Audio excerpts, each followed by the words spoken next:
Yes, more cosmetics are found in the Ghosts of Tsushima Iki Island DLC. There are a lot hidden. So I want to run down brand new headgear that you likely don't have yet.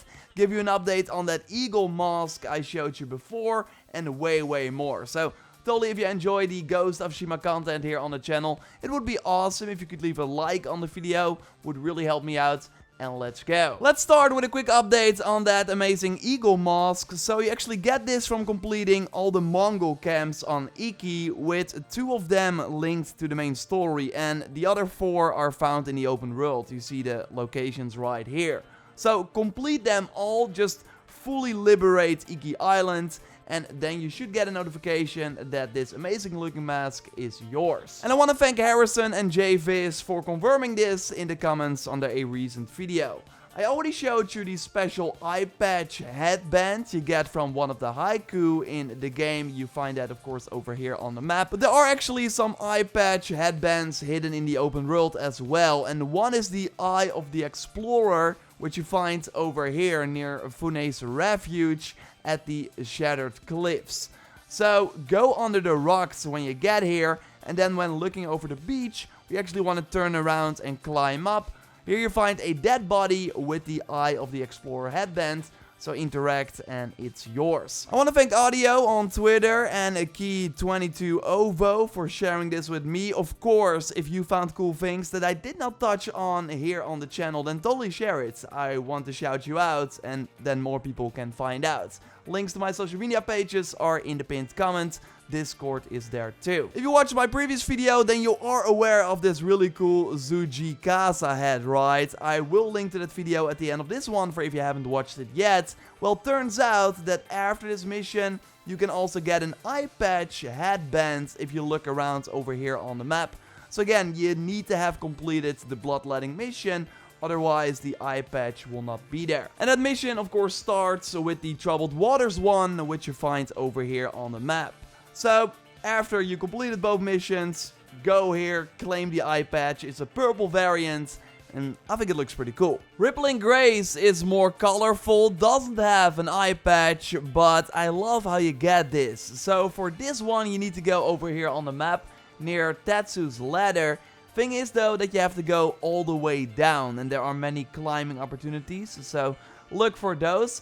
And then at one point, you reach this waterfall with a bow sign. So, do the bow by swiping down on the touchpad, and then a lot of fish will appear with also a brown box, which then contains this new headband. Totally a fun way, in my opinion, to get a new cosmetic, and the Prowling Tiger headband is actually close by over here on the map. For this, we want to look for one of those trees you can pull down. By doing so, you can namely walk to reach the highest point of the watchtower here in the woods. There are some supplies here and also a headband with a tiger on it. Totally one of the cooler headbands in my opinion. I want to thank Jeff Ulrich in the comments for this location. But yeah, personally I get more excited for an actual helmet, and there's another Raider one on Iki next to that regular Raider helmet I showed you before in this video that you can watch right now on the channel. Now we got Jay also reaching out about this brand new Raider headgear, which you find over here on the map, also near Fune's Refuge on the beach. So we want to go back, then run past the people who are fishing here. Then you will see a blockade that you can destroy.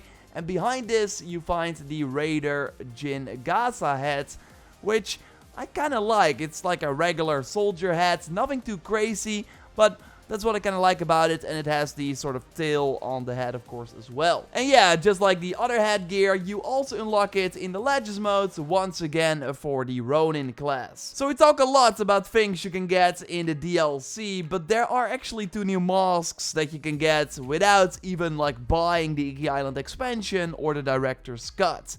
If you namely go to the Black Dye Fender, which you find over here on Tsushima, and then go to the mask section, you will see a brand new blue one in the shop for 20 flowers. It's pretty awesome. I want to thank Patrick for sharing these brand new masks with me, because yes, there's another one as well. In the white Fender, you find a similar mask that's actually a bit scarier with the smile. Also 20 flowers, but in, again, the white Dye Fender, which you find over here as you likely already know. Before I share the location of another headband on Iki, I quickly want to go over this shrine over here on the map, because what the in the comments noted that this could be the Horizon shrine. There are of course other shrines in the game as well that give you armor sets that we already saw in the Legends mode based on PlayStation characters. But in the Legends mode, we also had an Aloy outfit that, for as far as we know, is now not available for Jin. What the notes in that comment that the shrine is facing the ocean or the horizon, which is probably a reference to Horizon Zero Dawn, and he could be right there. There are a ton of arrows around this shrine too. And I tried some small things already. There is namely this sort of lantern. Maybe you could like light it with a fire arrow. That doesn't seem to work though. I do have the Tadayori armor on as like a real ranged armor. But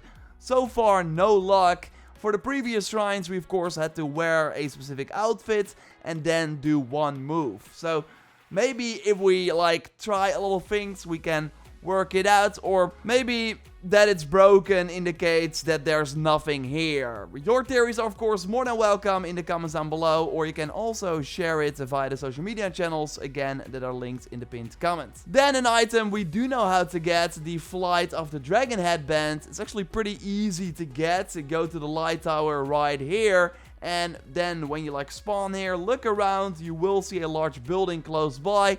And you can actually climb that using the grappling hook. So that's similar to how you could get some items in the main game. And then all the way to the top, you find the headband. And also some people ask about the gold color variant for the Samurai Clan armor we already used before in a previous video. Well, that is the reward for beating the main story of Iki Island. So you should have it if you completed all the main missions. I think it looks awesome with the mostly black chain armor. And yes, there's also a red version. And you get this in that brand new shop we touched on in the Hidden Cove tournament video.